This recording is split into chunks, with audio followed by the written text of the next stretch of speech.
What is up, everyone? And happy birthday to America on this 4th of July. We are all gathered here today to watch me draw squirrels fighting cats. Things have been going good. Today was a good day. Still having a bit of problems sleeping, but it's not terrible. So I'm just working on that. I need to do another health update, but I haven't done one in a couple days. Yeah, things are going good. I put links in the chat. Check out Dead the Grim Reaper by Mad Mel. And also check out Odyssey of the Dream Reaper one shot on both on Global Comix. The links are in the comments, and make sure you guys check those out. And also to Mad Mel, if you want to put your YouTube in the comments too. Check out and like and subscribe to Mad Mel's YouTube channel. He's been putting some drawing videos on there. And are you going live tomorrow, Mel? Is everything all good for that? And yeah, keep an eye out for his stuff because he is starting to rip roaring on YouTube, and it's only sky's the limit right now. And yeah, check out the Odyssey of the Dream Weaver, or Dream Maker, I believe. Dream Weaver, one shot. It is a very, very cool one shot, very good looking book. Well written, lots really good art, very pro, and it's comes from a really cool guy. So yeah, guys, make sure you check all that out, and let's get moved over here to the page. So 5 p.m. Central Time. Make sure you guys check out Mad Mel. Go ahead and throw that YouTube link in there so they can find you. And also, while you're on Global Comix, link in the description, check out my book. Over 226 pages of wacky sci-fi adventure. It is the Adventures of Cig and Joe. The entire first arc is for free on Global Comix, as well as a 31-page one-shot I did.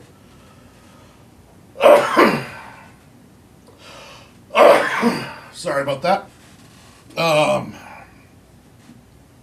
A 31-page one-shot I did for Ninja High School, as well as the 17-page proof of concept one-shot that I did that led to me making what I am now, which is How the Squirrels Saved Longview.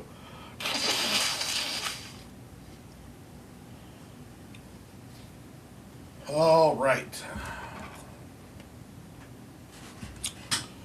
So let's get some music going and let's get to inking.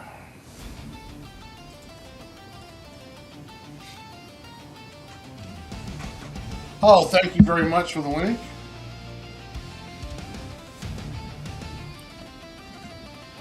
All right.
I love the title for that one. I wanted to spoof the long titles of some of those manga.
So, has everybody here seen Supergirl yet?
Yeah, it was. I was going to talk about how all of the reports I've been reading today and articles about how essentially James Gunn had to come in post production, and they did a bunch of reshoots, and the film wasn't test screening well, and it just seems like it was a disaster behind the scenes.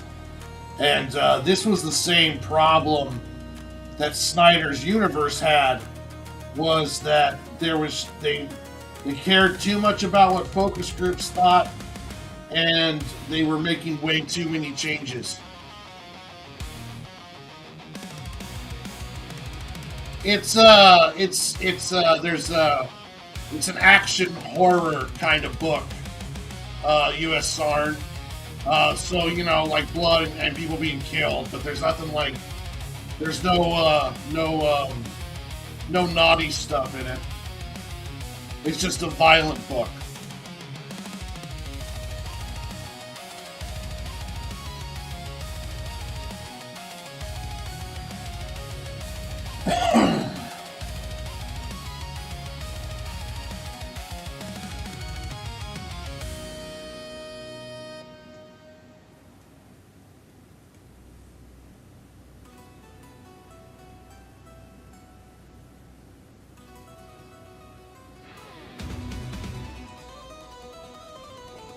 Hey, what's up, Panda?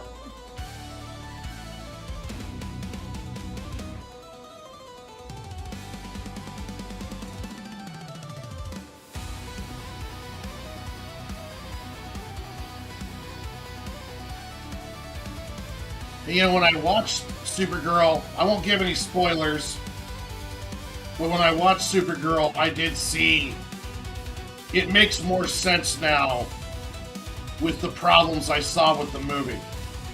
Things start starting to make a lot more sense with these reports about what was going on behind the scenes.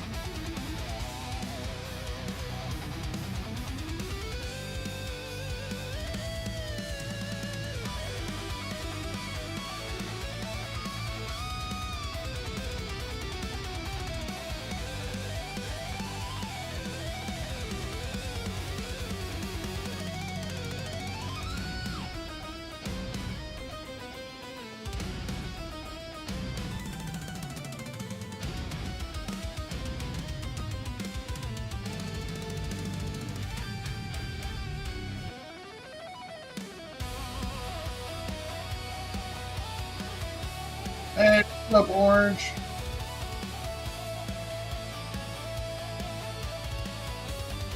Sounds like your prayers were answered.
Oh, that went good. Yeah, the Sniper Elite 5, I felt, what better way to celebrate America's birthday than sniping Nazis? So, yeah, I was playing some Sniper Elite 5, which I enjoy that game. It's sniper game that's just as much like stealth as it is sniper.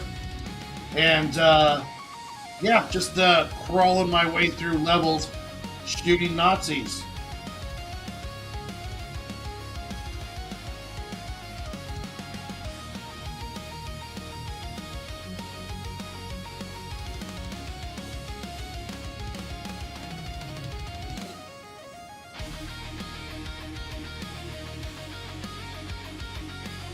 Aside from that, I really didn't do much else today.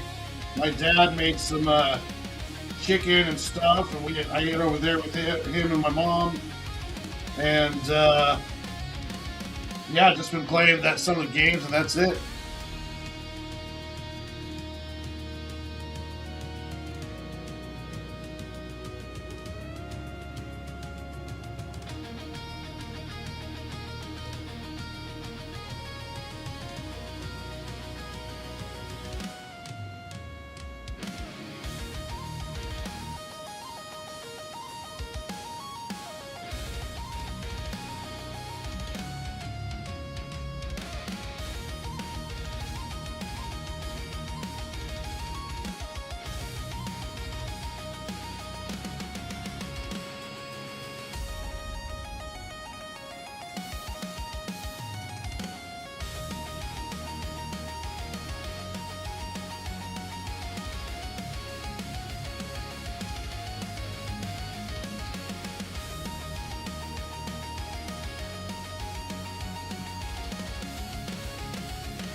Yeah, the link is in the comments, guys. Check out Ichthus's comic book, One Shot, on Global Comix.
Yeah, I should. I had a. Oh, which one is it? I had one of those. I think it's called Printful. They were one of those print-on-demand sites. Probably the best overall site I've been on for quality of product, but they didn't have a website. They didn't have a spot where you could build your own page on it. You had to have your own web page and connect it. I could connect to Gumroad, but the problem was that people would order the Gumroad, and then I would have to go over and transfer the order over to Printful, and that just didn't work out. So I tried Teespring, and Teespring was like a year and a half behind on fulfilling people's orders. So I've been kind of wanting to do another print on demand, so I can have coffee mugs. But I need to find a decent print on demand site.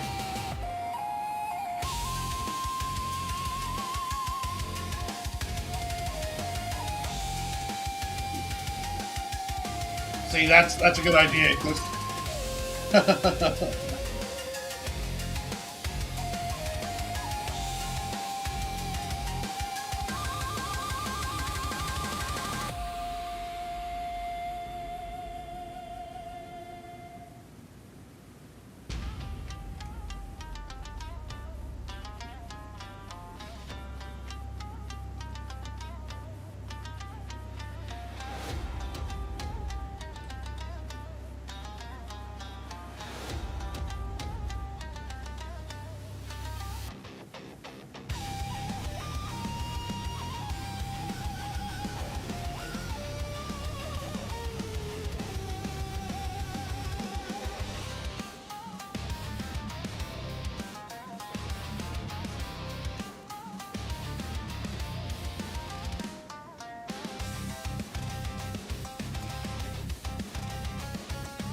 Oh, yeah, I've heard of that. I don't. That is some weird shit.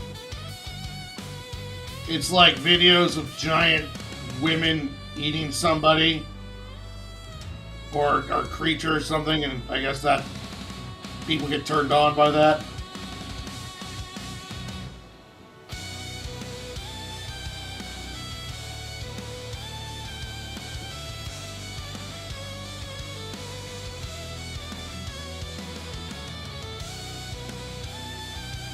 They're Pokemon? Oh, Jesus.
Yeah, feet guys are normal now.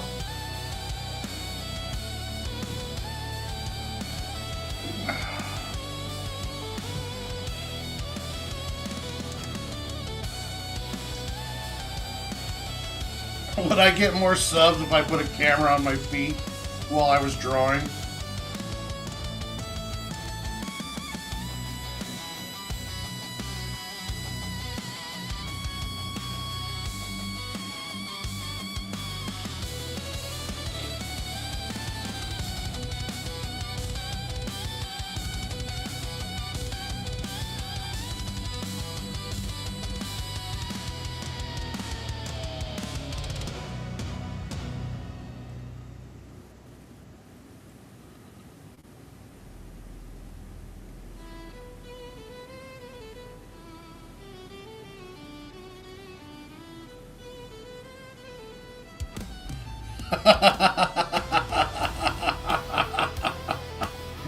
Oh.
No, the insectoids don't get introduced to the end of this issue.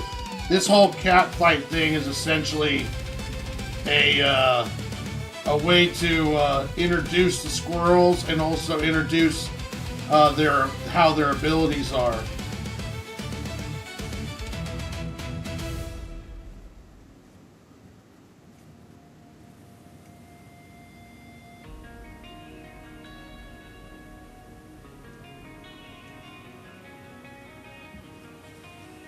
So the story will open up showing Longview, then we'll get into the park where we'll see the squirrels in all of their fighting glory, taking on these two cats to save a duckling, establishing themselves as kind of like protectors of the park.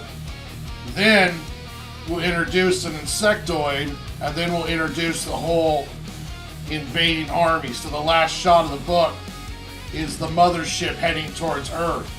And it's a good way to kind of like, you know exactly what the story is going to be at the end of this first issue. You got the players, you got some strength levels, and then bam.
Yeah, I'm using pretty much a movie formula. I mean,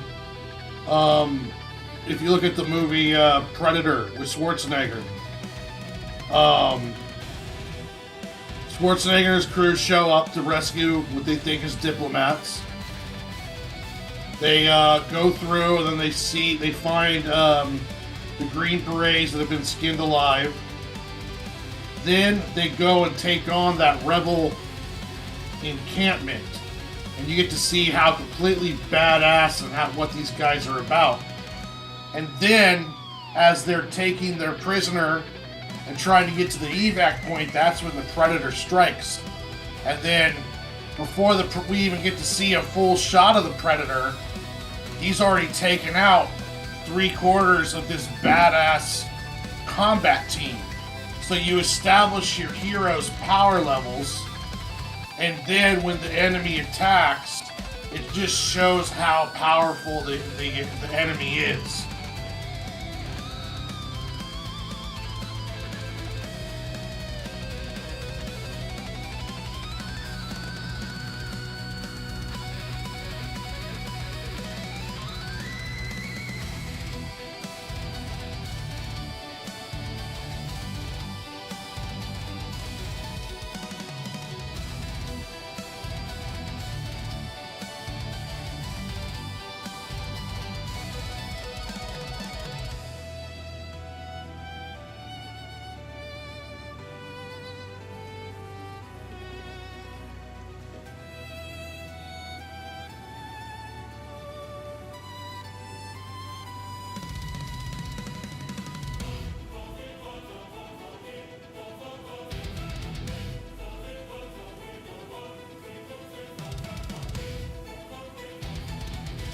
So in issue 1, you're going to see the squirrels in action. Issue 2, you're going to learn about the squirrel world. And then issue 3, the insectoids invasion is full on. And then issue 4, probably 4 and 5 are going to be the squirrels fighting back.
But you see that in a lot of storytelling. Like, we don't have to know how powerful Goku's enemy is. Because if he could beat Goku's ass when they first meet, we know this is a badass dude. So you just establish your heroes and your characters, and then when the threat comes in, just the knowledge that they're able to kick this strong character's ass helps show you or the audience, okay, these guys mean business.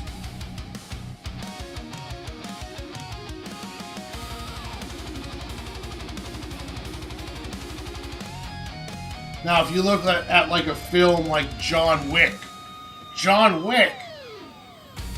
did something different. So John Wick starts, and you see this guy grieving over his wife. He gets this puppy dog. You can tell he's got some rage in him with the scene at the airport. Then these 3 thugs break into his home, kill his dog, steal his car, and they kick the crap out of him. So we're just kind of like, well, alright, John Wick has not been very impressive. Then, the famous scene where Aurelio calls the Russian guy, the head mobster guy. And it's like, I heard you struck my son. And then the bad guy's like, oh. Or is like, oh. And then just hangs up the phone. And it's just like, yeah, you understand what you've done kind of deal. So before we even see John Wick shoot somebody, they kick his ass, and then they turn around and just show how badass he is with just dialogue. And then when he does finally fight, we're all just so amped up and ready to go.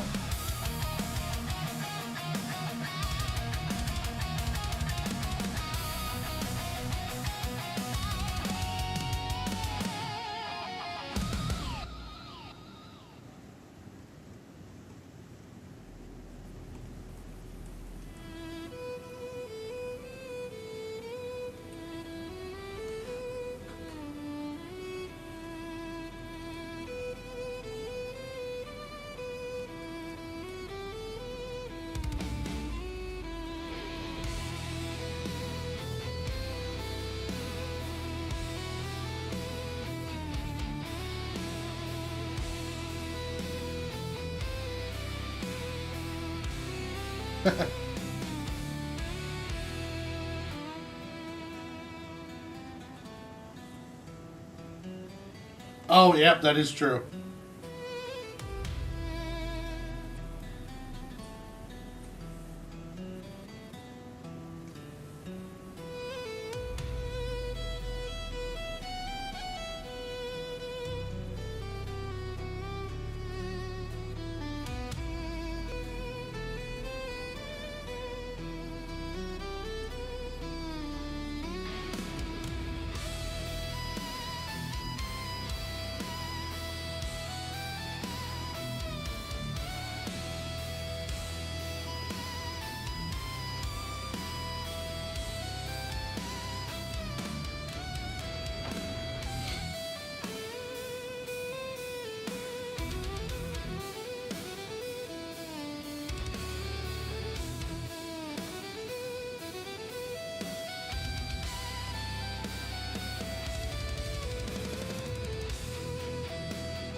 Everything is DBZ.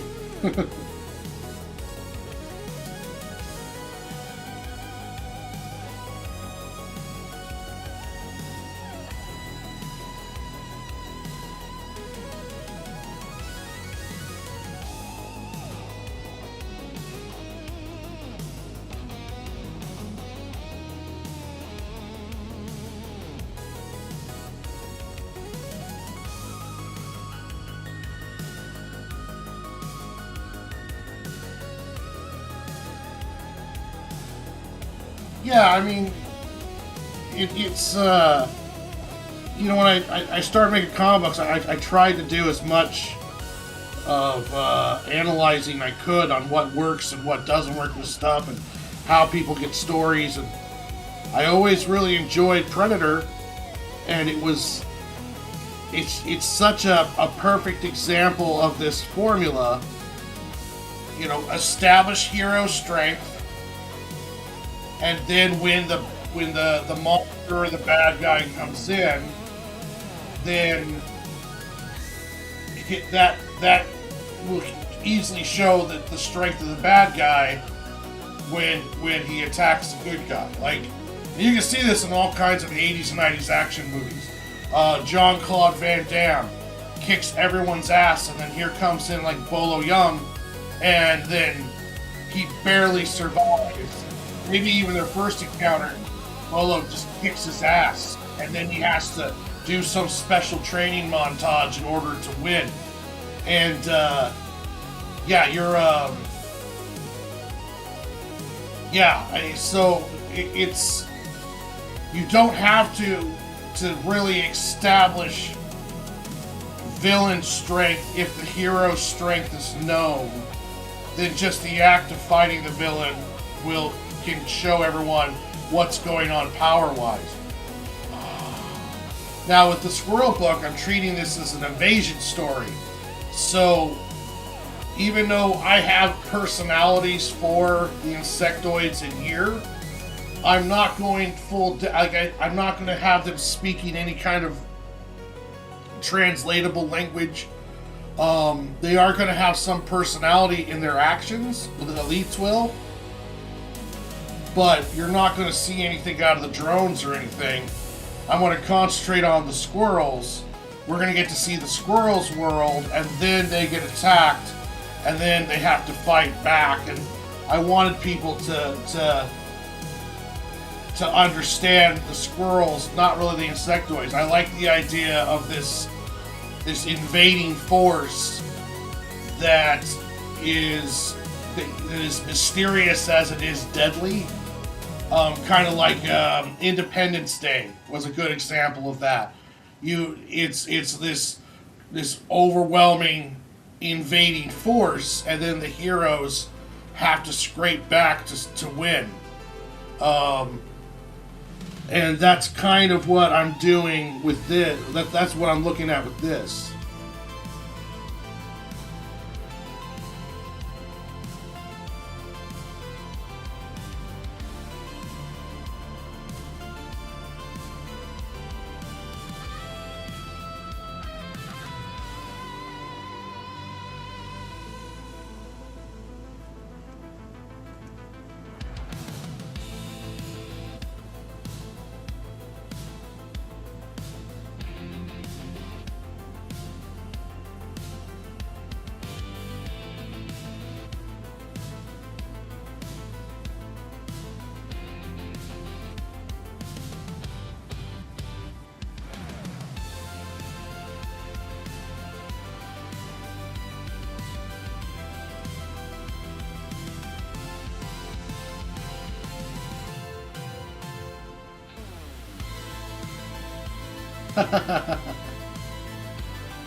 It's one thing that I was trying to do with Cig and Joe, that if I did do Cig and Joe over, I would show more, I would establish more about Cig and Joe personality-wise in the first issue than I did.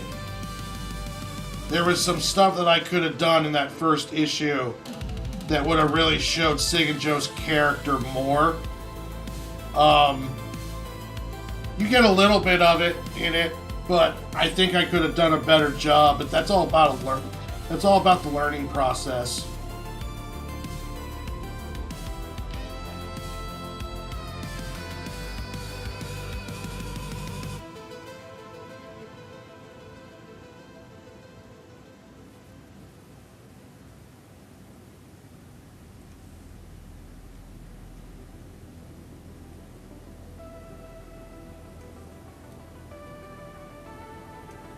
I should have done more establishing how much control the Dad Corporation has, and I could have done more with the Children of Rex, even though the Children of Rex are essentially the villains in the first issue.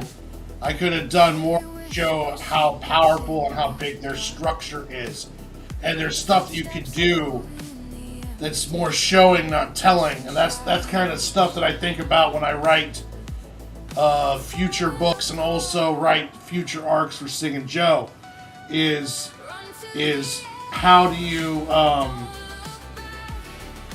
get more out of your pages, and also showing more to the reader for that hook, you know.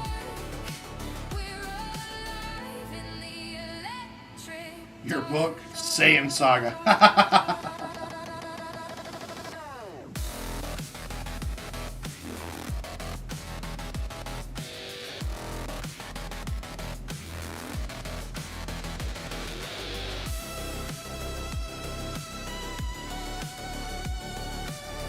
Because, like, if you look at Ichthus' book, it's a one-shot, but it does an excellent job of establishing what's going on in the short amount of time that you have with the story.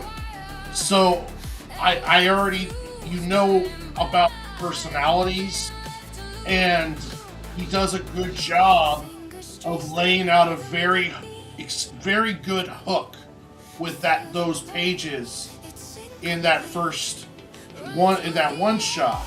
So if he did decide to go on, there's definitely a want to know what's happening next. I want to know more about these characters, and it does a really good job in those. Was it 17 pages of establishing enough of the world to hook you, and enough of what's going on with the characters. Like, their actions really speak and do a good job with, like, I feel like I know the main character a bit. Like, there's still more there, because you can only do so much in 17 pages.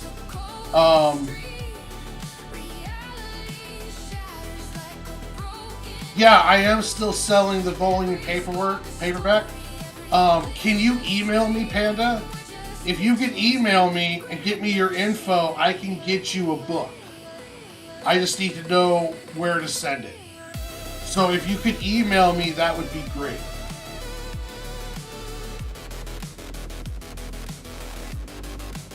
On whatever, I mean, yeah, if you got your email going, if you could email me, that would be awesome. And if you need me to, I'll put my email in the comments. If not, you could just go to my link tree and you can find it there too. Yeah, hit me up about that, and then I will get you the full volume.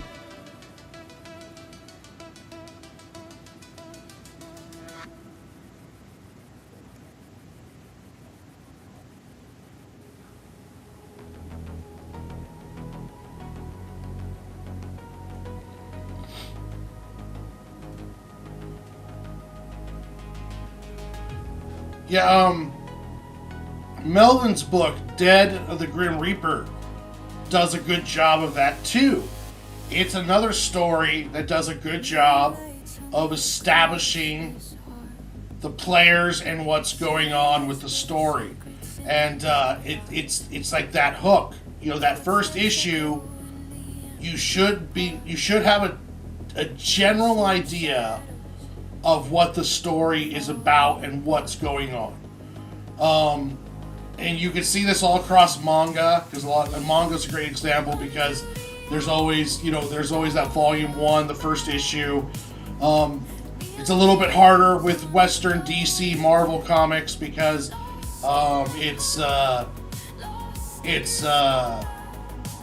they're already old characters you're deep into. But if you look at Absolute Batman, does a really good job of establishing that first issue. This is not your dad's Batman. This is a brand new Batman, and he plays by a much more harsher set of rules. But yeah, with indies though, when you're making that first issue, it's good to get that hook in, to get that, so that way the reader's like, okay, I want to know what's going to happen next. This first part introduces me enough to the world that I can go into the second one. And that's what Dead the Grim Reaper does a really good job of. Odyssey of the Dream Reaver does a really good job on. And those ones are ones that I even look at and I'm like, okay, how can I get better at this first issue? And that's what I'm doing with the Squirrel book, is I'm trying to create a much better first hook issue. So when you open it up, you know, you're seeing these squirrels fight this cat. They're riding ducks. They got weapons, and they're kind of like the police officers of this park. And then after the fight scene, I introduce the insectoid drone, and then I introduce the entire elites and the queen. So by the end of the first issue, you're like, oh shit, these warrior squirrels are going to get invaded. So it's much better of a first issue than on establishing things than Cig and Joe's was, but it's all the stuff I learned from making Cig and Joe that I'm putting into this one.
Also, too, anyone else in the chat who wants the Volume 1 graphic novel of The Adventures of Cig and Joe, just get a hold of me through any of the social media ways.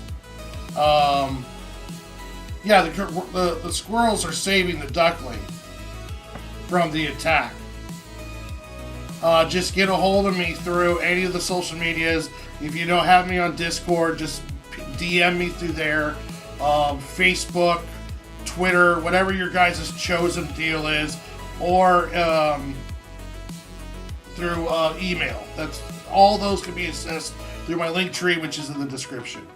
I just see where you're coming from, but all things can be considered. I think you still had a strong issue with cool concepts, fun characters, and something that actually kept us on the edge of our seats.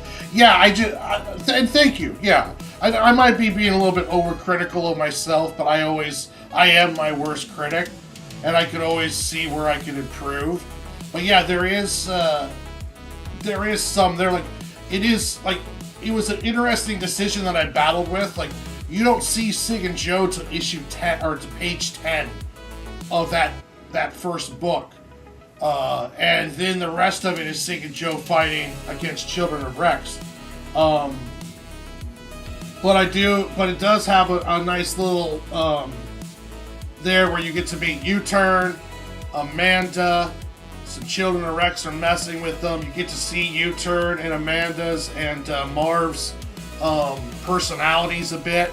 I would have liked to spend more time with Amanda, showing more of her and her personality, but I did get stuff in there for that.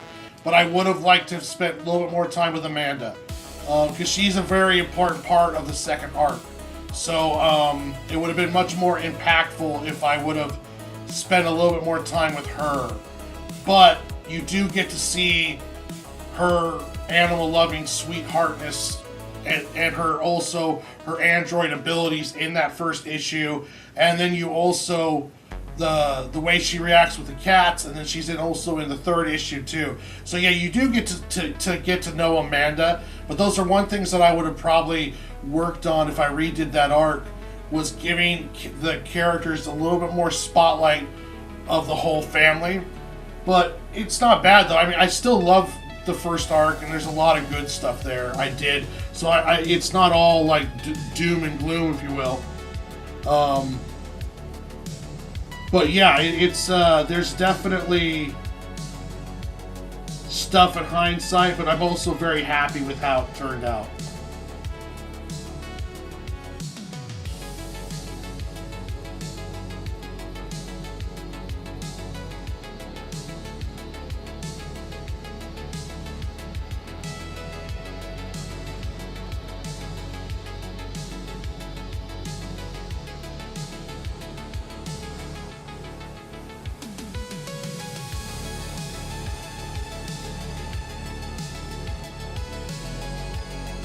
Oh, it's no problem here, Sarn.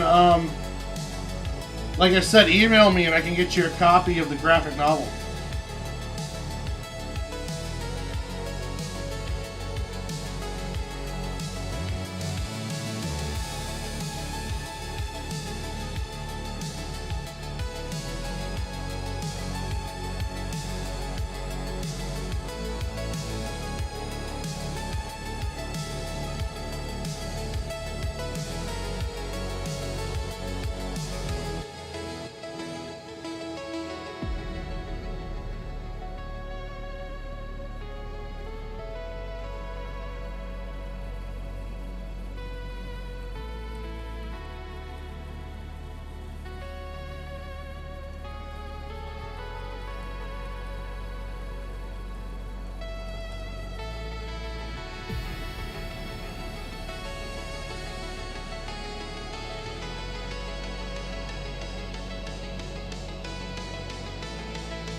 Yeah, that was definitely one of the things I was really impressed with when I read Ichthus's book, The Odyssey of the Dreamweaver.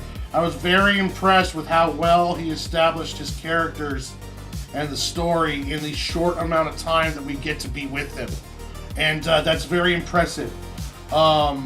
It's all, Mel, like I said, Dead the Grim Reaper does a good job of that too. But Ichthus is able to do it in like 17 pages, and that's a really good job. That's really, really impressive.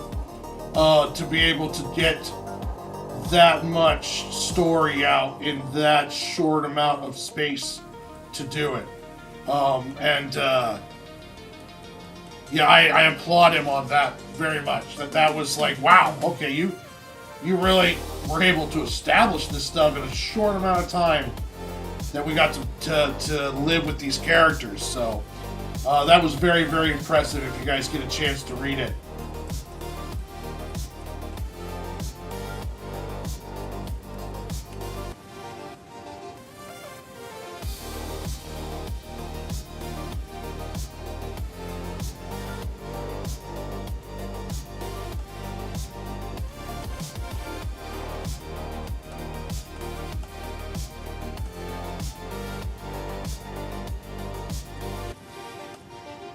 With Dead the Grim Reaper, Mel does a really good job of getting.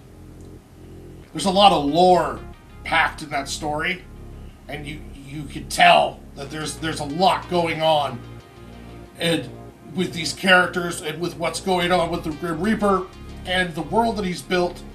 But he does a really good job of that first establishing story issue. That it's like, okay, there's a lot more to unpack and unpeel here going down the line. So you could tell he has a really fruitful world, and he's just showed you enough to get you hooked onto it, and it's that is also a very good job too.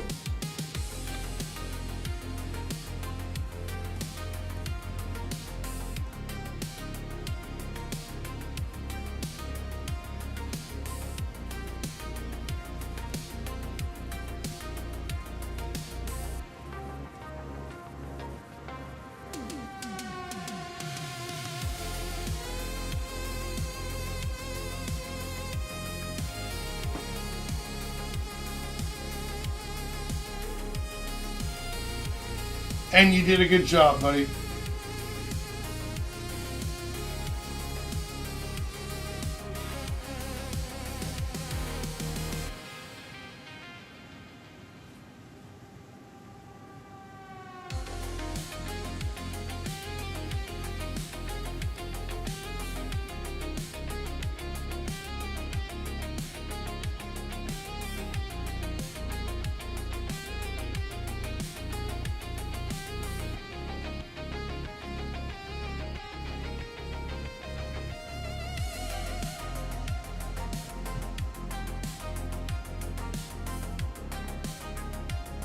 Yeah, Ichthus, you did a really, really good job.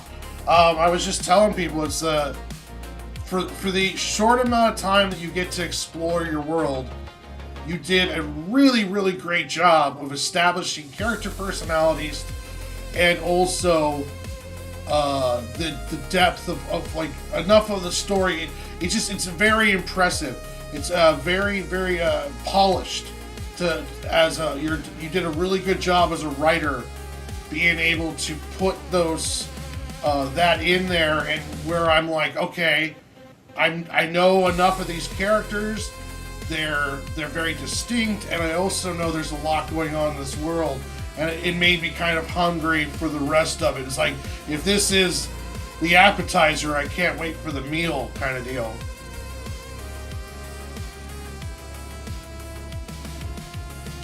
But yeah, it was a very impressive one shot from a technical standpoint, from a writing standpoint, from an artistic standpoint, all the way around.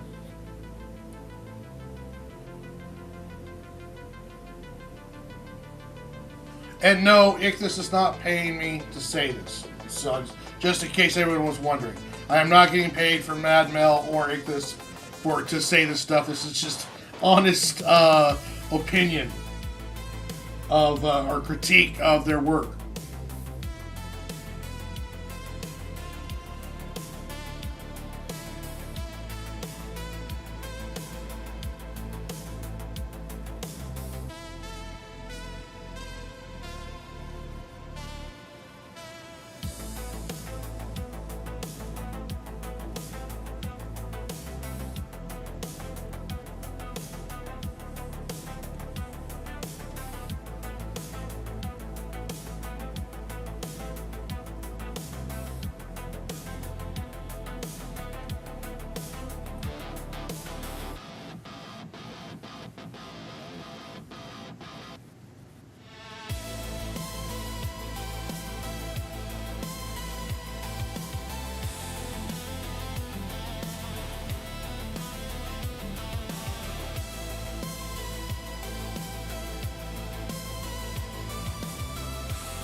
Hey, Nightmares and Nerdscapes, happy 4th.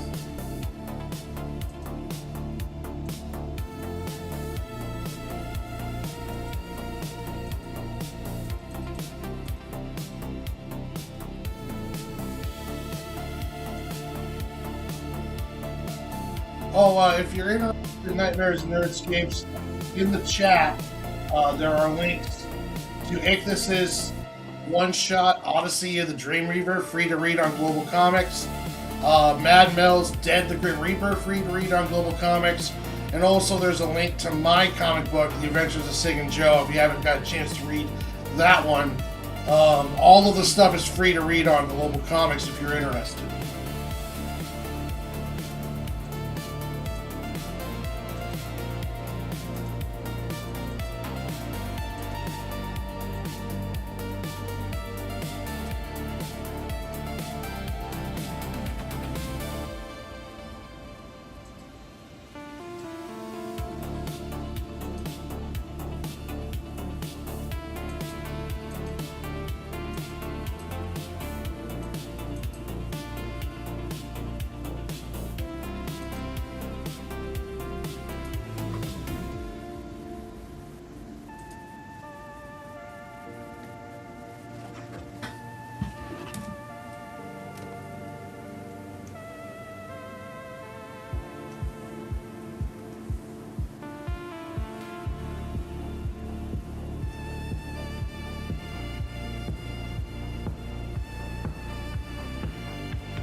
Mine is supported by a PC. Mine's not an all-in-one.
Yeah, if I ever upgrade, well, eventually I'll upgrade from this one.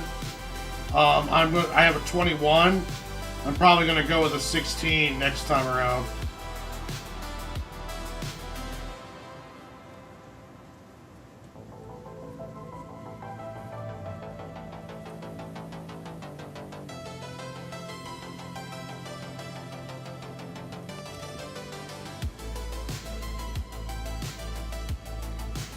Tablet, I don't know. It does run off of a laptop.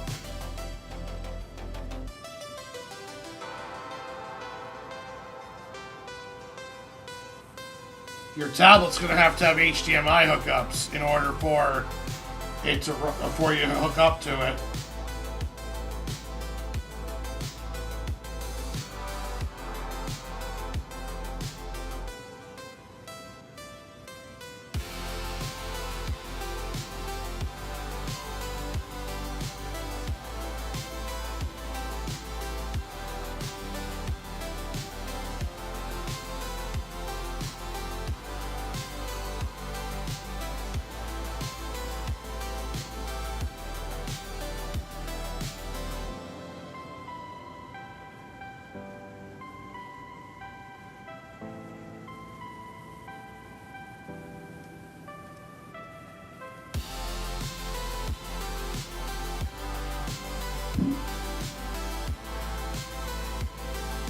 Oh yeah, laptop. This one has an HDMI or a DVI hookup and a USB hookup. So you can use DVI, you can use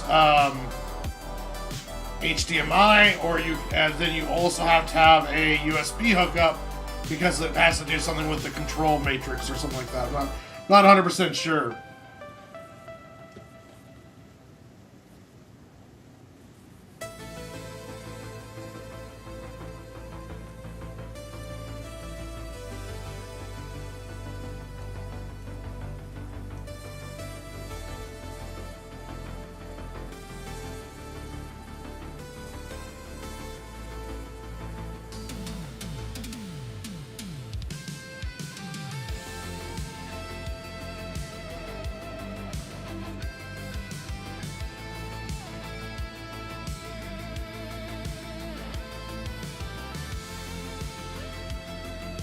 HDMI.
The Julian tablet. He was asking if you can hook it up to a laptop, and I was just telling him that hook a Julian tablet up, you need at least an HDMI port and then a USB port.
And those sand people can be scallywags.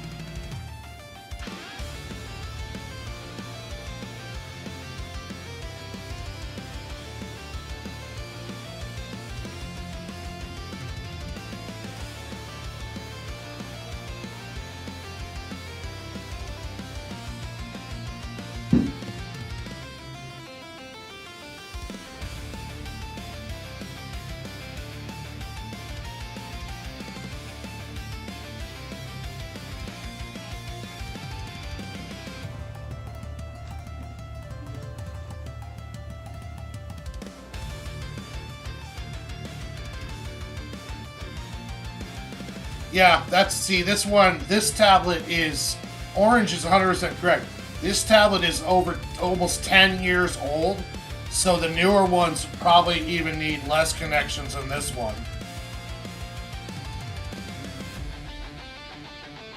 You know, for the bang for your buck, the Julian tablets are good enough. Like, you don't have to pay for a Wacom. I mean, don't get me wrong, Wacoms are great, cool, and good, but it's like, you can get just the bang for your buck out of these Julian tablets.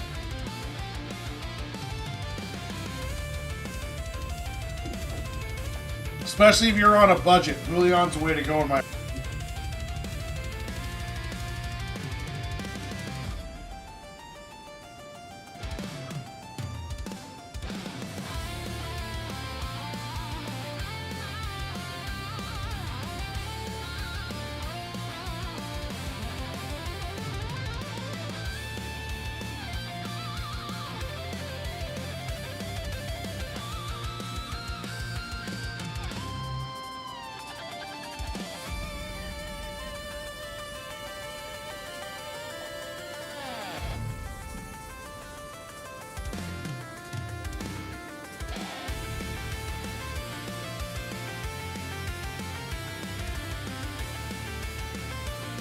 Yeah, I would go Julian.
Jesus, it's broad daylight and these jagoffs are shooting off fireworks. It's like, good lord, guys. You can't even see them.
Yeah, same here.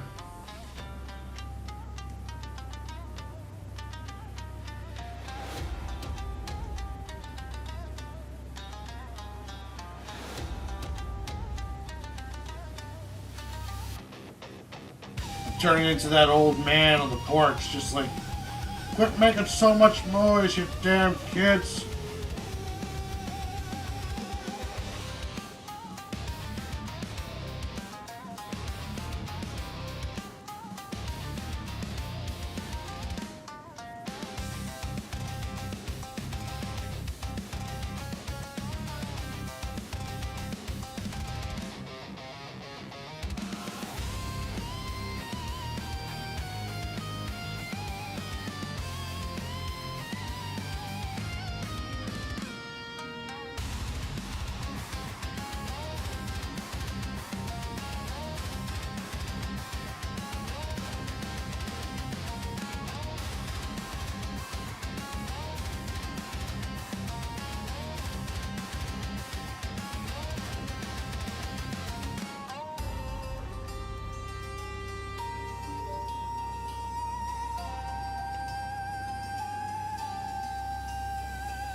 Um,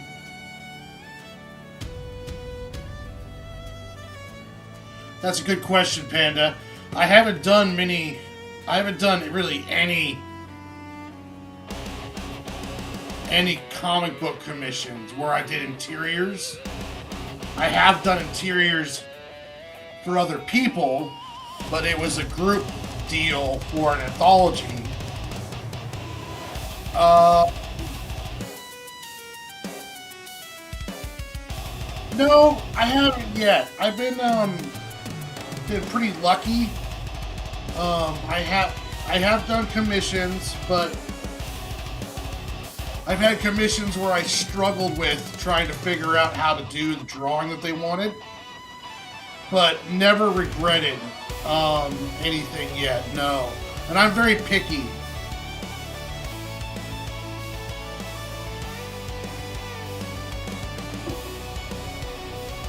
Because, like, I think I mentioned it, in one of the earlier streams, I'm very picky with what I do because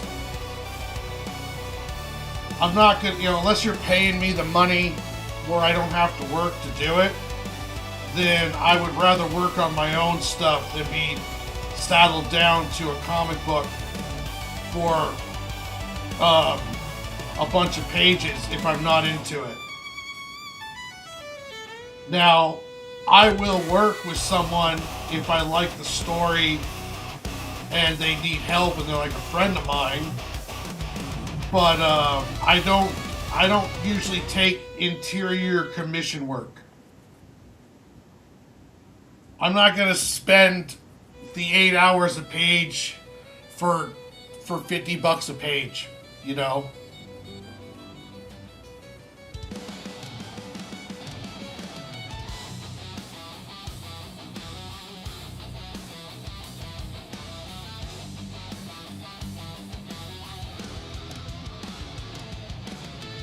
And that's pencils and inks. Like if someone wanted me to pencil and ink pages for them, I would charge at the very least $50, and I just haven't come across, well, one, any offers, and two, anything that I wanted to do.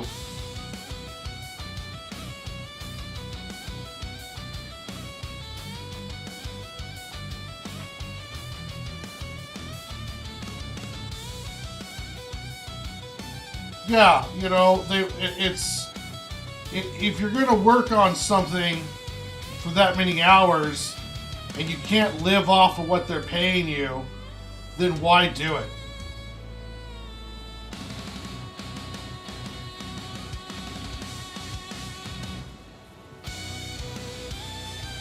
If I wanted to be able to live off my interior work, I would just go move to Brazil.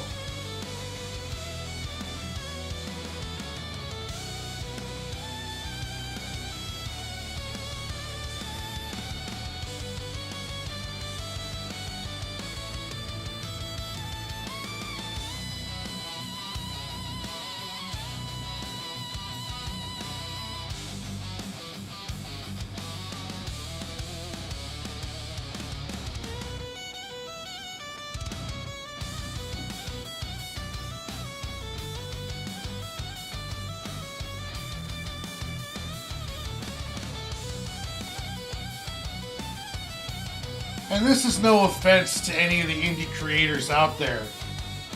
But if I'm going to spend all my time drawing something that's barely going to get read by anybody, I would rather spend it on my own things. Like I'll work hard enough on my own book that barely anyone's going to read. I don't need to get paid poverty wages to help you make your book that probably no one's going to read.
Plus, two, um, I've done commission work for people who consider themselves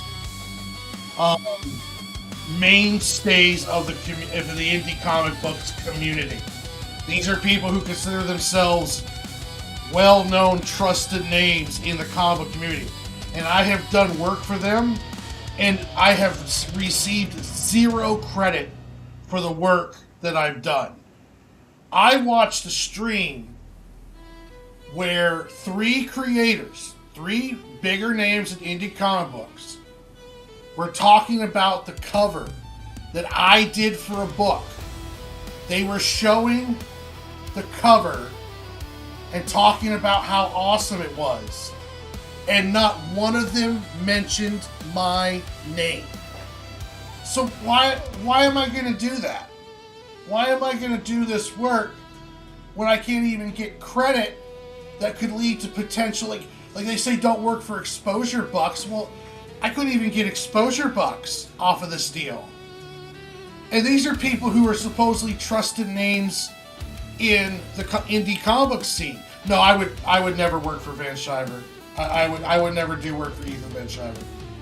I don't care if he paid me good money. I would never do work for Ethan Van Shiver. There is such a thing as bad publicity, and I would not do him. I would not do work for Ethan Van Shiver at all. How dare you, Orange? But yeah, I've done work for guys that are considered hardcore, like names in the indie comic community, and they did not mention me when they showed off the artwork. These are guys that know how hard it is to get seen in the industry, and they couldn't even ask, like the guy that was interviewing him couldn't even ask who did it. And the other two, and the guy who used my artwork for the cover of the book, did not mention my name.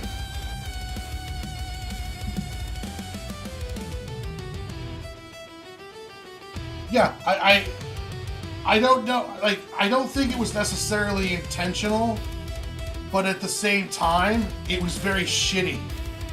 You know, it's like, yeah, okay, maybe it wasn't intentional, but it's like,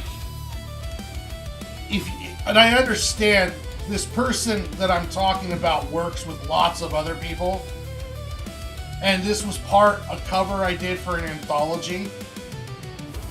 But when you're showing off my work specifically, and you're not going to say my name, then what is the point of the exposure to work with you then? You know, their ego is so big that they can't even take time to give credit to the person who drew the picture that they're showing off and saying how cool it is. Well, it doesn't matter how cool it is, how cool you think it is, if no one can find the artist to do it. And then the other two people who are also mainstays who have been at this indie comic book game, neither one of them asked. And it's just kind of like, I'm just sitting there kind of like, what is this, you know?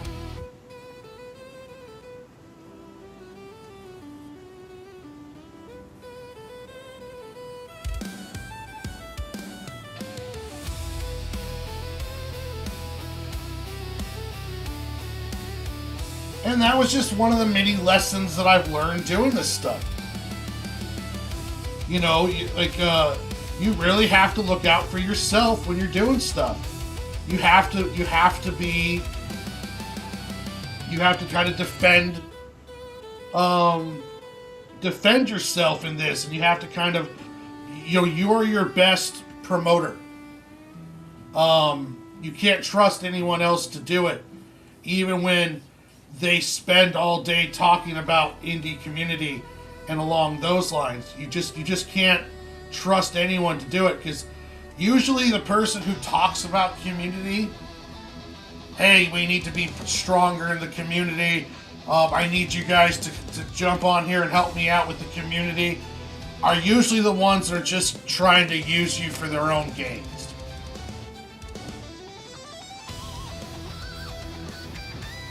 So I myself try to be different. Like, I have no problem saying the honest critiques of the truth about other people's work.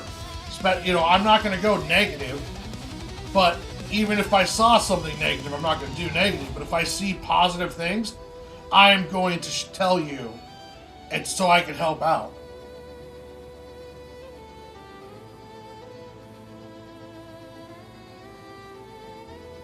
Yeah. I'm always an advocate for artists. Get paid before you put down your work. It's not only you, Warren, people and I. Yeah, it's bad across the industry. Yeah, that's what I call bad form in the indie space. We artists are spending every ounce of our free time drawing table. Need all the shout outs we can get, but a lot of us get neglected. Yeah. And when you see indie artists promoting their work,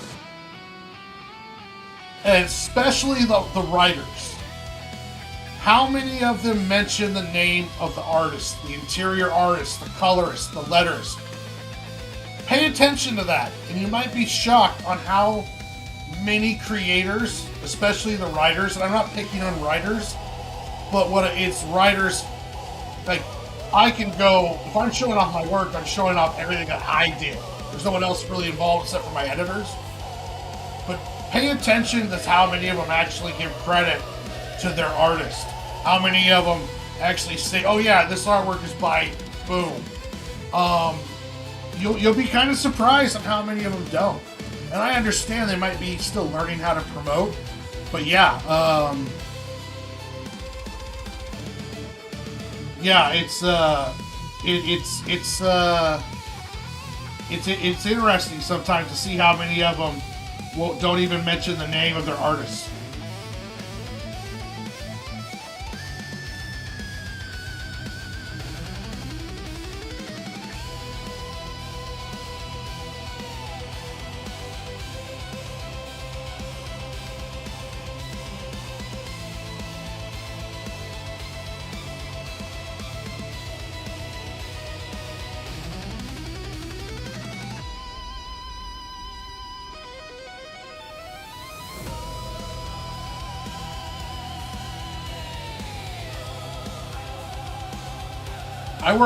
I try to be very hard to be supportive of people, especially who are around in my circle or my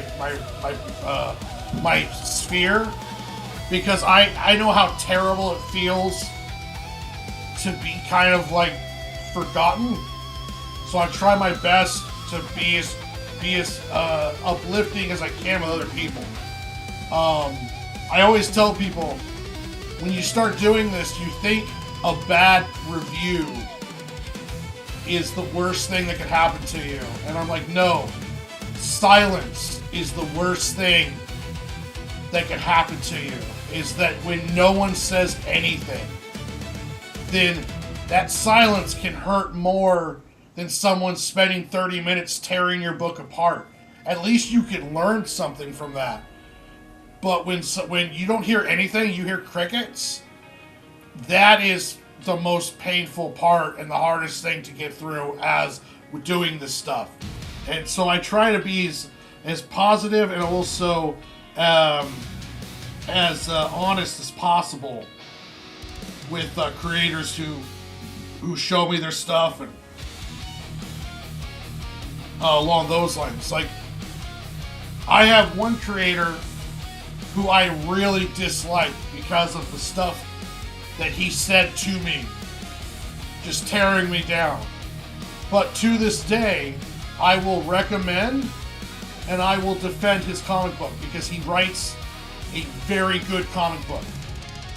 And I refuse to bash someone's work because I might personally have a problem with them. So, I mean, I'll even, if I like your work, I don't care if I like you, I'm still going to say good things about your work because it's just true.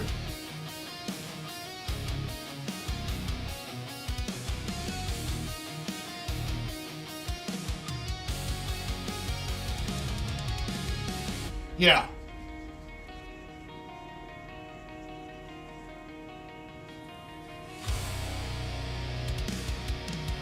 But remember, Ichthus, too, the worst people to try to get reaction out of are other comic book creators.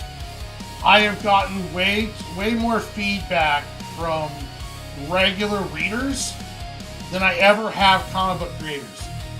It's sometimes hard to even get a comic book creator to read your stuff when you give it to them for free. And I understand too, because we're all busy.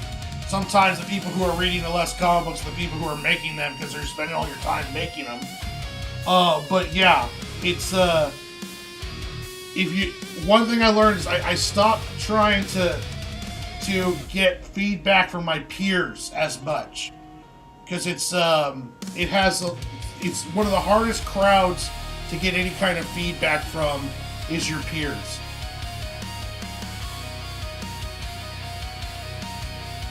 It could be ego, it could just be they're just too busy worried about their own stuff to even care about yours.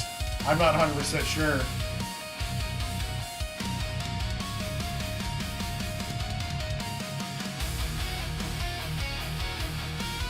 Dang, is this someone in the indie space or pro? Everyone I'm talking about is indies.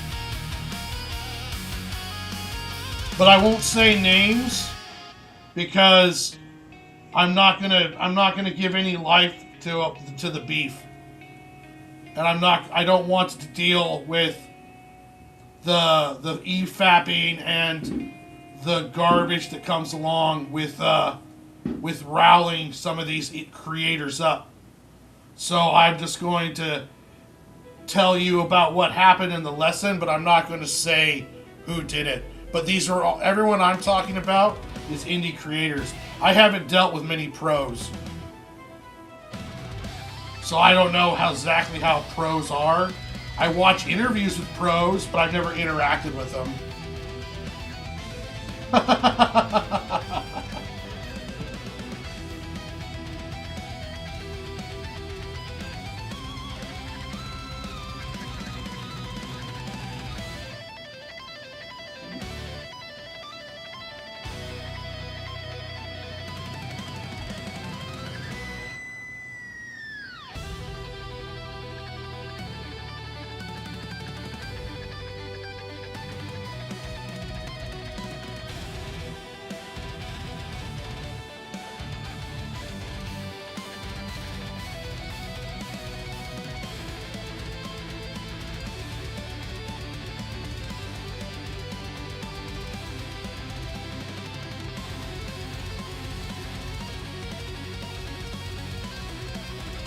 Yeah, one of the guys, I'm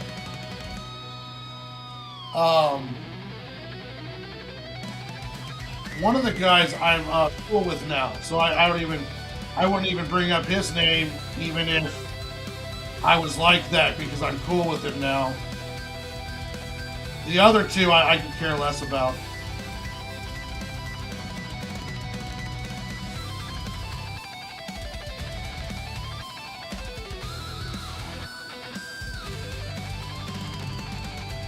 You always got to be careful, Panda, of somebody whose business is drama farming, because they'll take any opportunity to drama farm that they can, and if that means if you give them any kind of space, they're just going to try to make money off you with EFAPs and a lot of like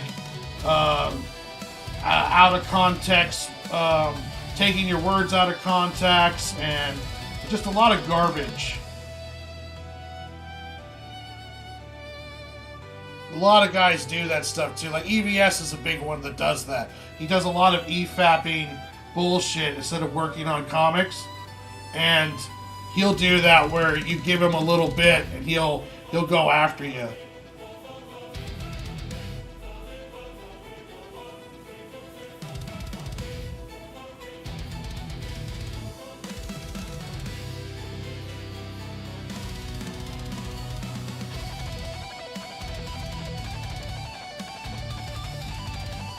Oh yeah, exactly. That me putting me going away from all that stuff and starting my own channel and having you guys in here is the best thing that's happened to me in my career so far.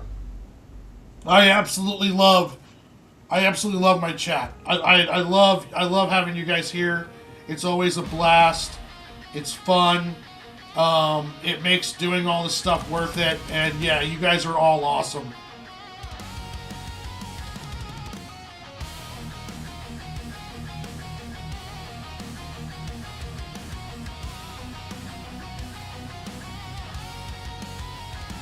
I really do appreciate all you guys.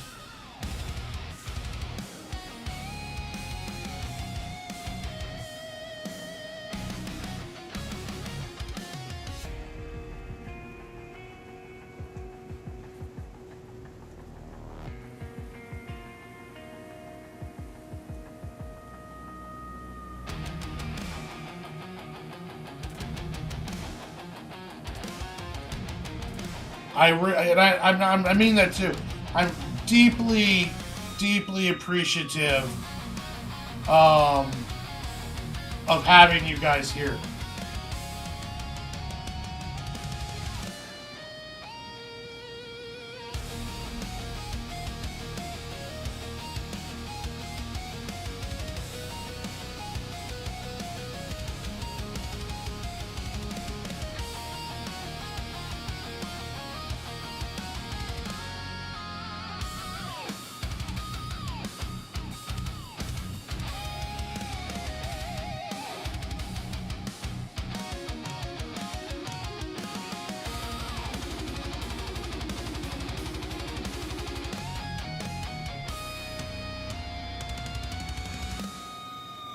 Yep, 100%. And there are lots of good people out there too. If you guys, I mean, I know you know I make this and probably YouTube Panda, but look up Nicholas Mueller with his Winnie the Pooh Demon Hunter and his Demon Hunter series.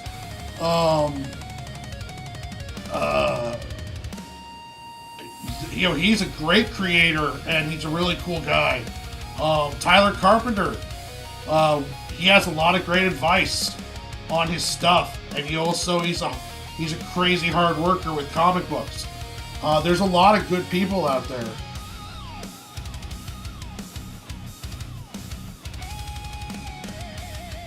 I think we do get along well, Orange.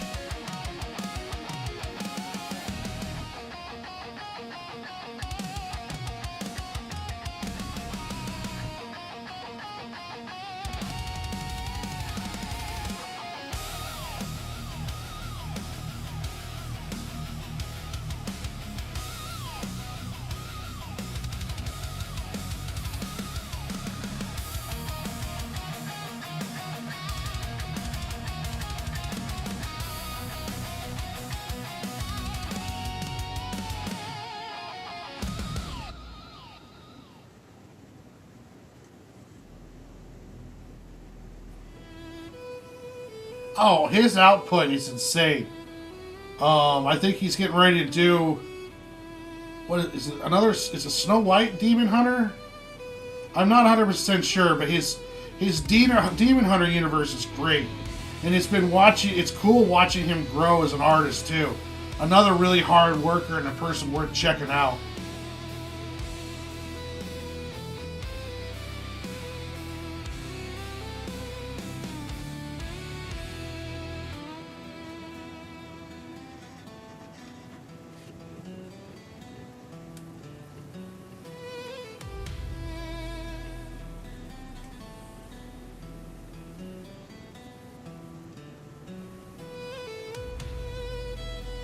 Yeah, Snow White Demon Hunter.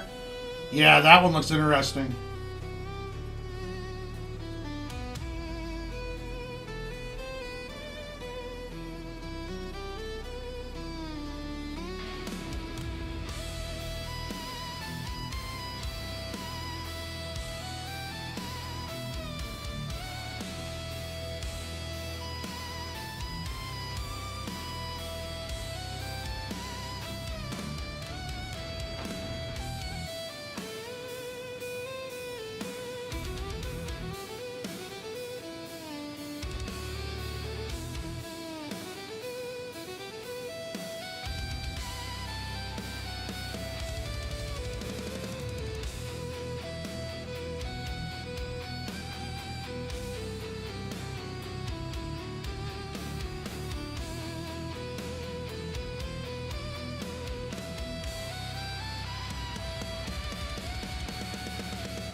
Okay, cool. Is that the pre-sign up?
Yeah, the lesson USR is going to be really talked about in issue 2.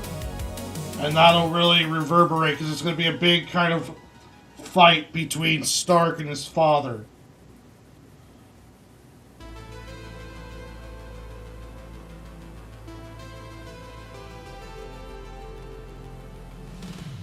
Don't understand how is someone has a luxury of not having a 9 to 5 like the rest of us, but squanders at EFAP and trash talking endlessly. If I had no 9 to 5, it'd be so far along by now. Well, you're right, 100%, Panda. But in like let's say EVS's situation, he has to live off of that. So he needs to generate so much income per month in order to keep a roof over his head and keep his lifestyle going. So if comic books aren't generating that money, because it might take him, because of how long it takes him to work a page, he might only be able to produce a floppy like every 6 months. So if you're only producing 2 floppies, and unless those Kickstarters or those Indiegogos are doing massively profitable, he may not be able to survive off of what's coming in. So then he needs to generate a consistent income in order to get that per monthly cost of living. Like if you need $5,000 to live per month, then you need to generate $5,000 per month.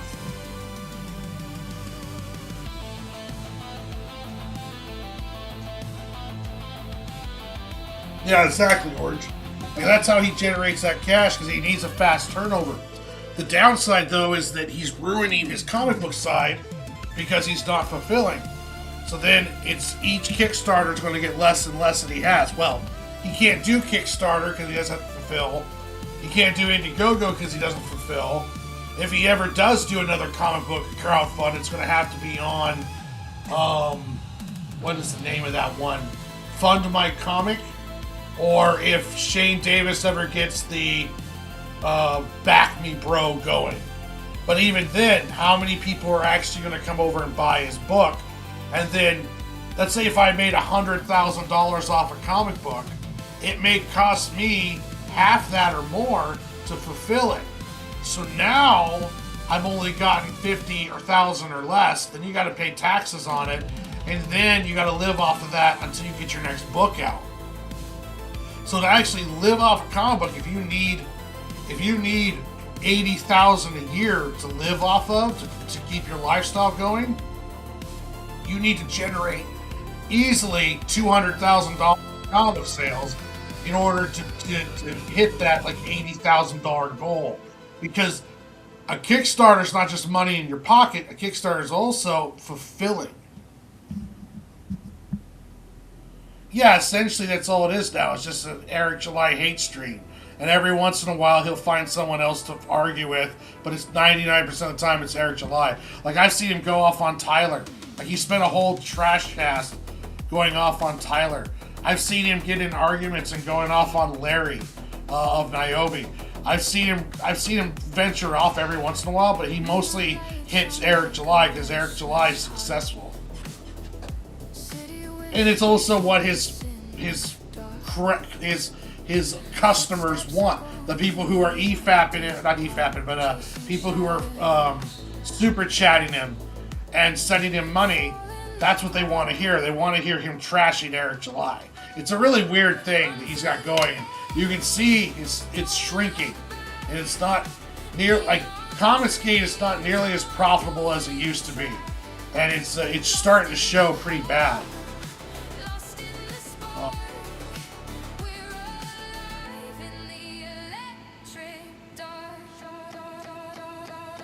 Alright, so this page is ready. Boom, boom.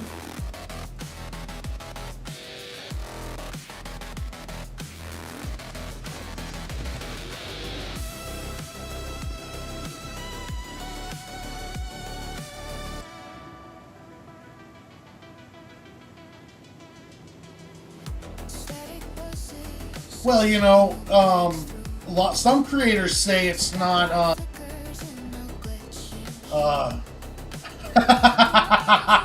orange. Some creators say it's more than, it's like 50%. I don't know how the margins get when you get to the big ones, like out of $100,000 Kickstarter. It all depends on how many those print runs cost, and then you gotta do shipping on each one of those books.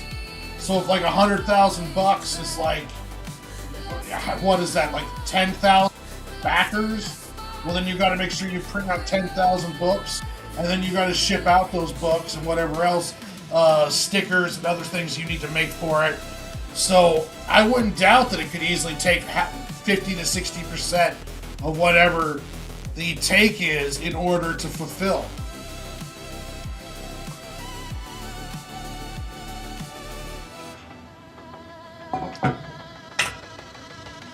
And if you want to live off of it, you have to look at what do I need to make per year or per month to survive. And in order to do that, okay, well, let's say it's 80,000. Well, if I do a $20,000 Kickstarter and it gives me $10,000 when I'm done, well, now I got to come up. That's like, you know, it's like, okay, well, that now I need to come up with another 70 for the, you know, for this year. So if you're doing like $20,000 Kickstarters, how many books can you put out in that year? And then if not, you have to find other avenues of revenue. Well, okay, well, I'll take the extra print runs and go to cons. Well, how much does the table cost? Do you have to get a hotel room? Food? Just gas getting there. So now the con is going to take like, you know, $1,000 out of my pocket before I even break even. So now I got to sell stuff. So all of this stuff costs money, and if you want to live off of it, you need consistency of cash flow or income, and you need to understand how much income you need to generate is how much of that's going to actually into your pocket. Because you have to pay to get the stickers made, to get the books made, get the prints made. You got to put the hours in. If you do a Kickstarter and there's 1,000 headshots you have to draw, well, then you have to be drawing headshots to fulfill. Because if you don't fulfill, then people get mad and they're not going to come back to your next Kickstarter. So there's a lot of stuff that's involved with crowdfunding if you want to live off of it, or just live off your comic books. I mean, it is very complex and there's a lot of shit going on. That's why I prefer myself to work a 9 to 5 and then do this stuff, because then now I don't have to worry about depending on how the Squirrels Saves Longview's Kickstarter does, or depending on I have to kill myself to get it done in a month, you know?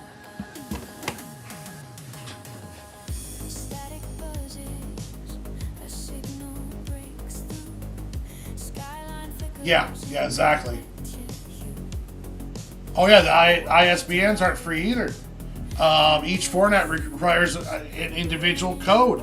So yeah, there's just a lot of stuff involved in this if you want to live off of it. And part of that also too is how many books can you produce?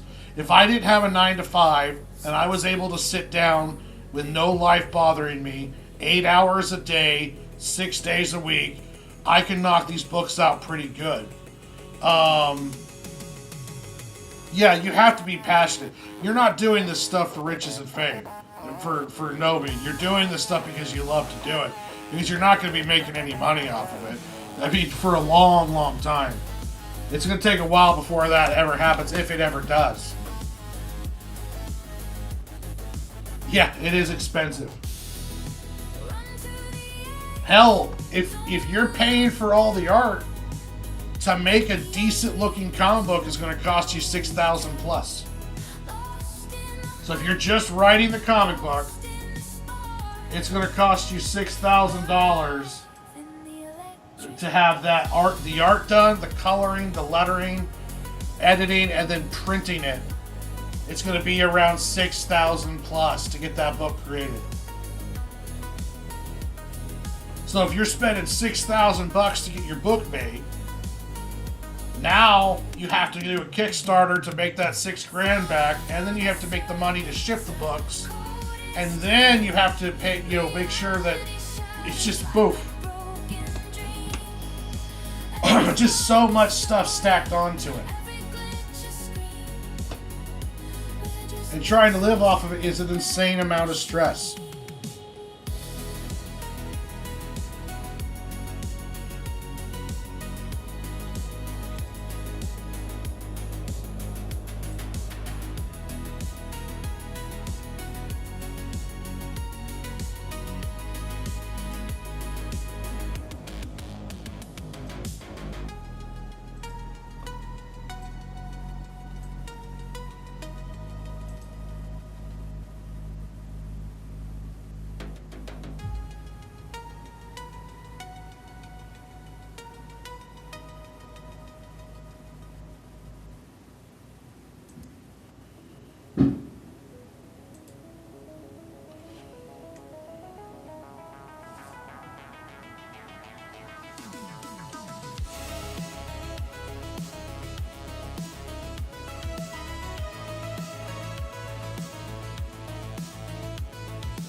Oh yeah, just the time marketing has been, I do a lot of my marketing right here while I'm drawing the thing. Like, this is part of my marketing plan strategy, but there's just so much that goes into this.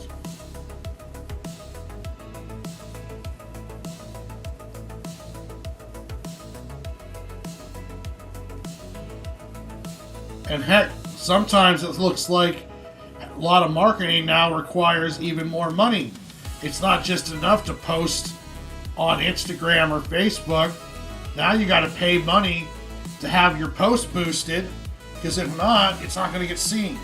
So now I have to spend money to get my post seen, paying like $100 to Facebook. And that's just so that way people can see my posts and possibly buy my shit.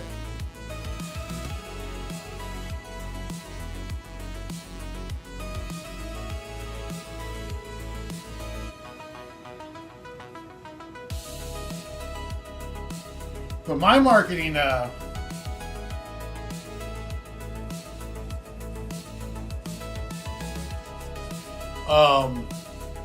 my marketing strategy is I'm marketing myself. Yeah, if I let people read my comic book for free, like on Global Comix, you can come and watch me make my comic book on YouTube. What I'm hoping for, what my plan is that you want to invest in me as a creator. So when I get done with the Squirrel book and I say, here's a Squirrel graphic novel for $20 or 15 or whatever, people will want to buy it because they've been following me along this entire journey.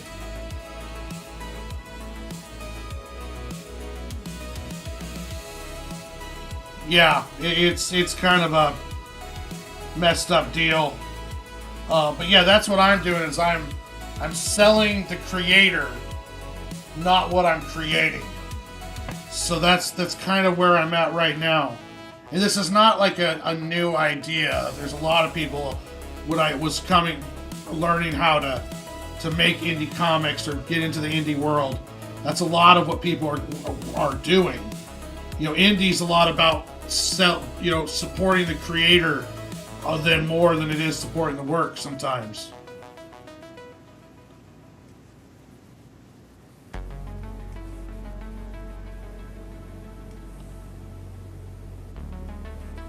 But when I get this done with this book, I want people to be like, oh, hey,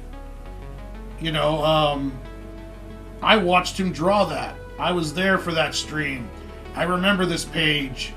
And then it's something that they kind of went with the journey with, and that's what they're going to buy.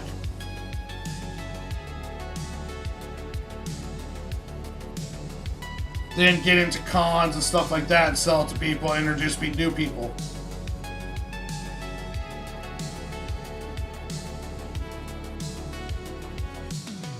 Yeah.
Well, that's cool.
Well, if you look at was it Jeff Smith's Bone?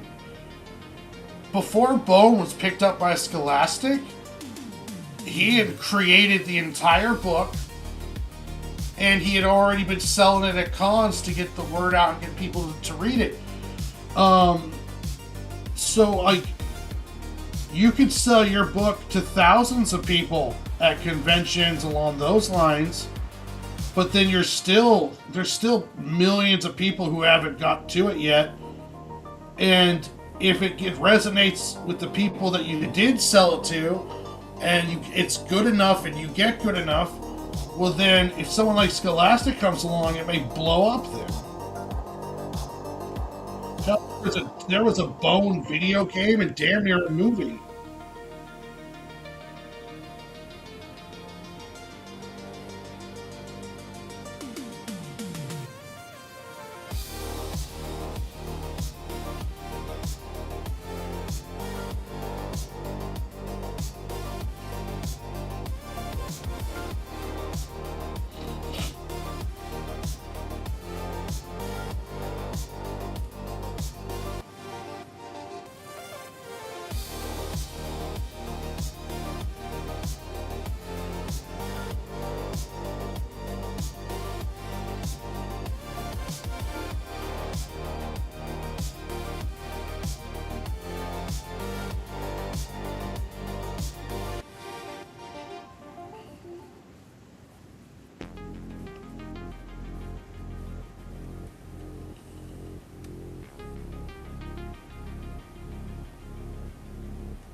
Oh yeah, Jeff Smith is a master.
I'm pretty sure there was a Bone video game.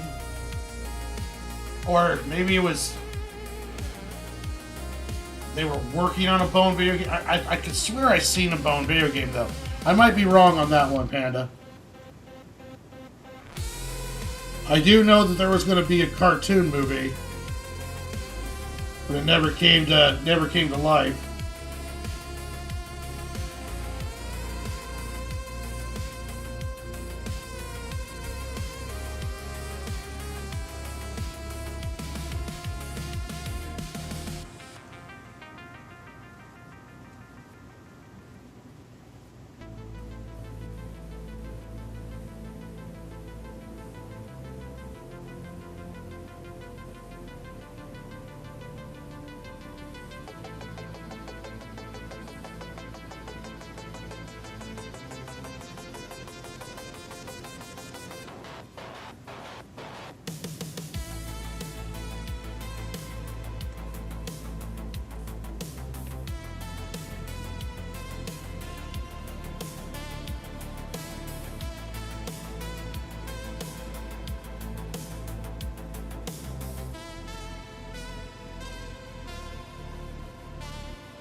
Yeah, yeah, I agree.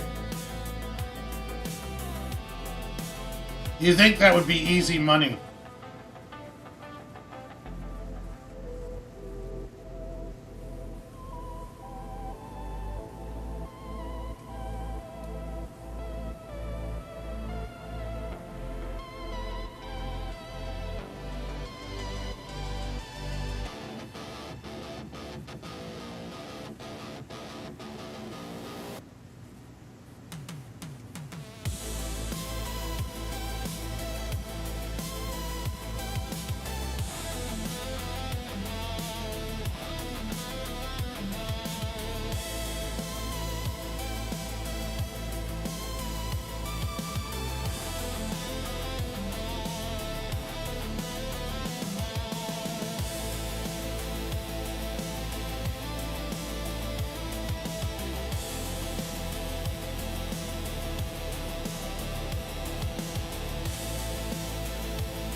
But it's also like the same thing with um,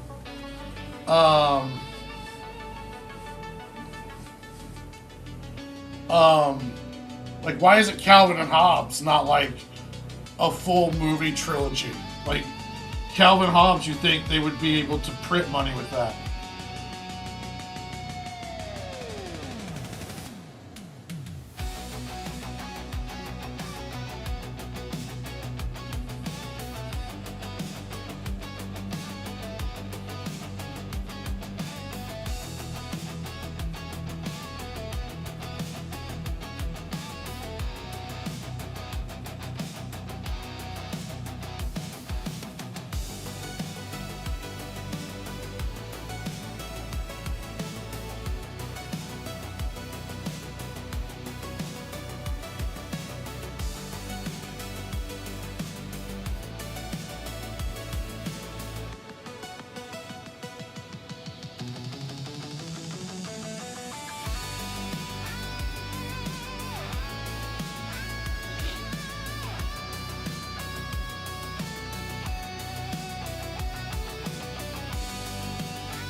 That makes sense because you know he has had to have people beating down his door.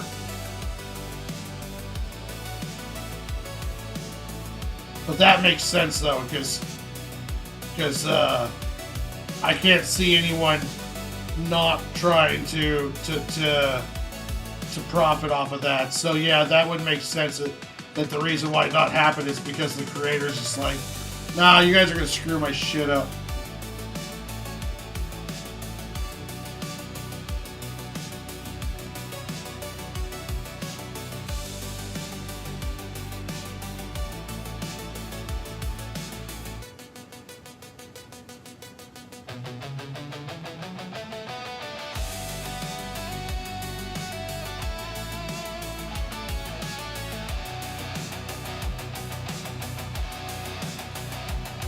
Oh, okay, yeah.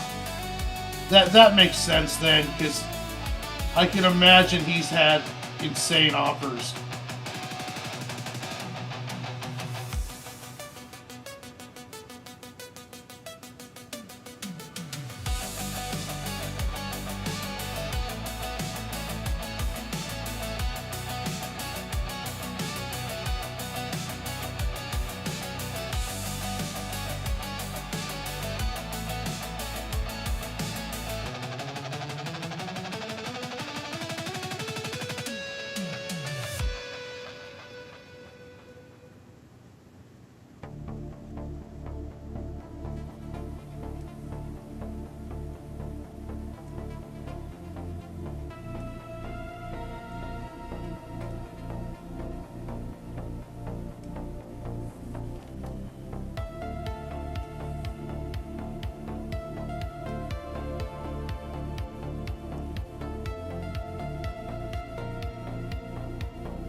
Yeah.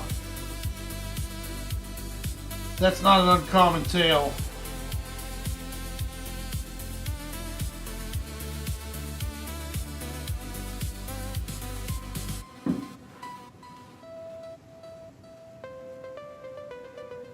Oh, jeez.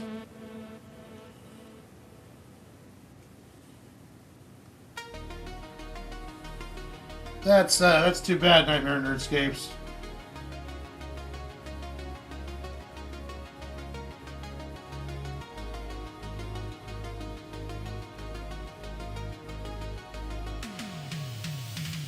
Yeah, and it's so dumb. It's like they make it hard for you to have natural growth, but then you use the promotion tool, and it doesn't help you grow at all.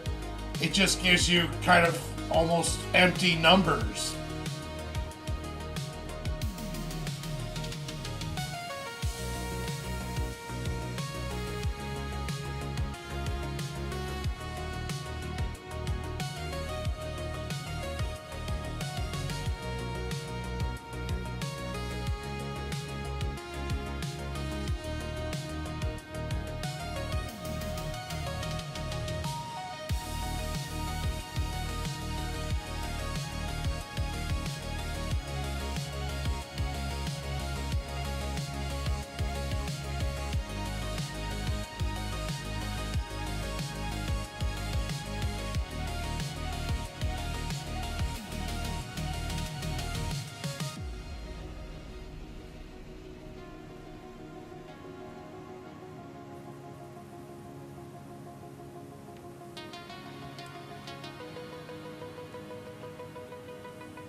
Son of a bitch.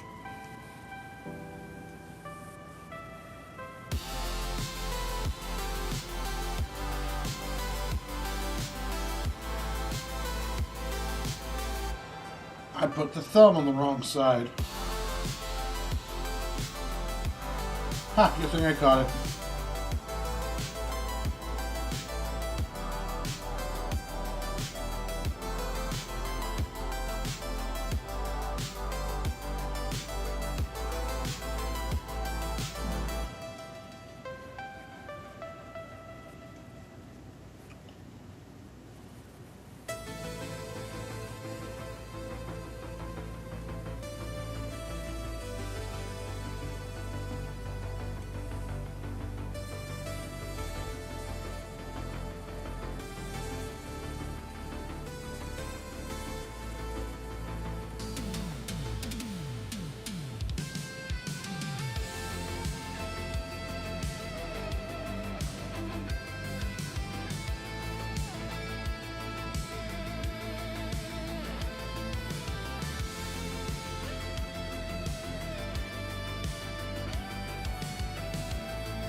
Yep, still on. Still at it, dingus.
I gotta stand up real quick. Oh, jeez. I might need to get a new chair. Damn.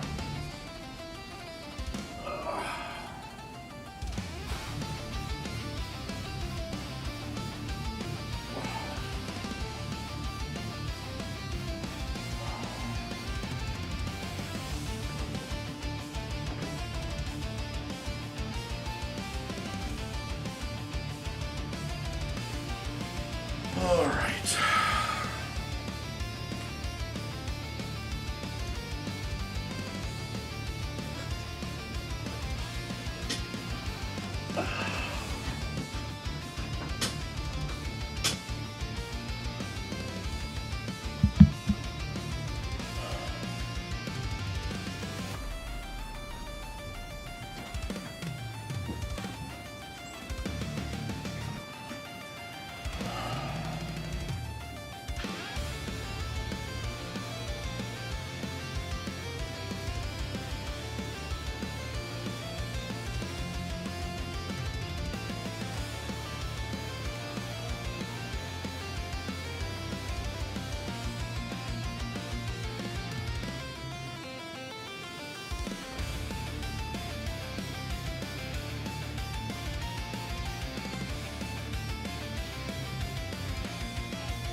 Yeah. This chair's old too. I need to find me a new one. Decent chairs are so expensive though. And I need a big boy chair because I'm a big boy.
Yeah, I hear you, Panda. Hey, thanks for stopping by Nightmare Nerdscapes. It's always a pleasure having you around, and you have a safe trip tomorrow.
Okay, so, boom. Almost 4 hours, and I got one page completely inked in the gray tone. And I got another page inked. So tomorrow, I will be on, but I'm going to wait until Mad Mel's done. He comes on at 5 p.m. Central. And then when his stream is over, I'll jump on later for a couple hours of my own, where I will finish this page out and possibly start the next one. Then on Monday, me and Mad Mel will be back at 5 p.m. Pacific Standard Time for the Art Brothers Art Show. And we're going to be working on absolute characters again. We're going to be doing villains. And I'm going to be drawing Bane and